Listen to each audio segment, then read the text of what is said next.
आज Doubtnut app download करें। Doubtnut पर अपने सभी गणित, रसायन विज्ञान, भौतिक विज्ञान और जीव विज्ञान के डाउट्स का करो सफाया।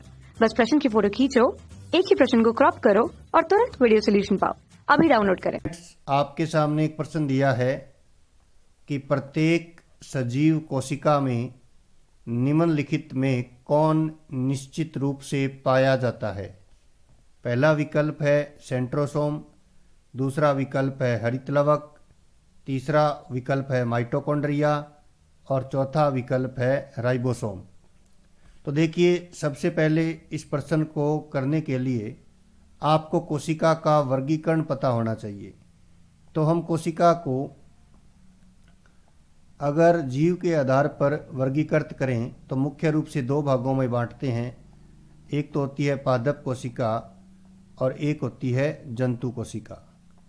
तो देखिए, पादप कोशिका जो होती है उसमें प्रकाश संश्लेषण होता है और उसका कारण होता है कि हरितलवक जो होता है वह उपस्थित होता है, जबकि जंतु कोशिका में प्रकाश संश्लेषण नहीं होता। यानी इसका तात्पर्य यहाँ पर हरितलवक अनुपस्थित होता है। अब देखिए, अगर हम बात करें पादप कोशिका और जंतु कोशिका में अन्य अंतर की, तो जंतु कोशिका में तारक केंद्रक होता है जिसे हम सेंट्रोसोम कहते हैं और ये कोशिका विभाजन के समय काम आता है।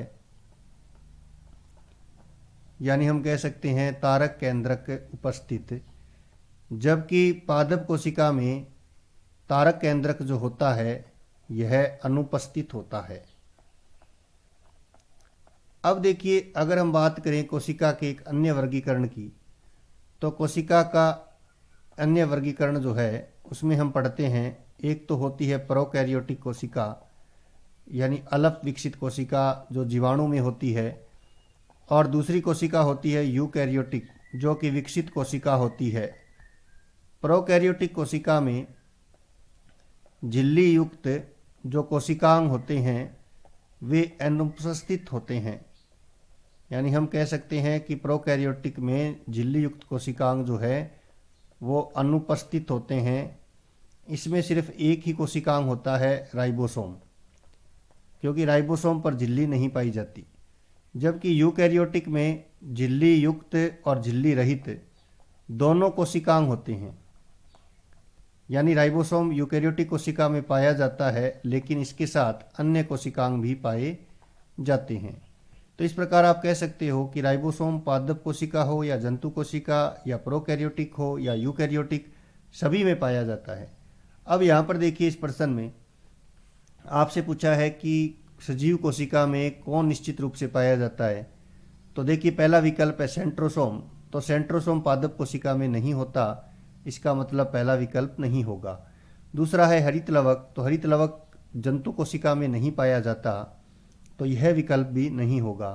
तीसरा विकल्प है माइटोकॉन्ड्रिया। तो माइटोकॉन्ड्रिया प्रोकैरियोटिक कोशिका में नहीं पाई जाती, तो यह भी विकल्प जो है वो गलत होगा। लेकिन चौथा विकल्प राइबोसोम सही होगा, क्योंकि यह सभी कोशिकाओं में पाया जाता है। कक्षा 6 से 12वीं से लेकर नीट, IIT, JEE वो एडवांस के लेवल तक 1 करोड़ से ज्यादा छात्रों का भरोसा। आज ही डाउनलोड करें डाउटनेट ऐप या व्हाट्सएप करें अपने सारे डाउट्स 8400 400 400 पर।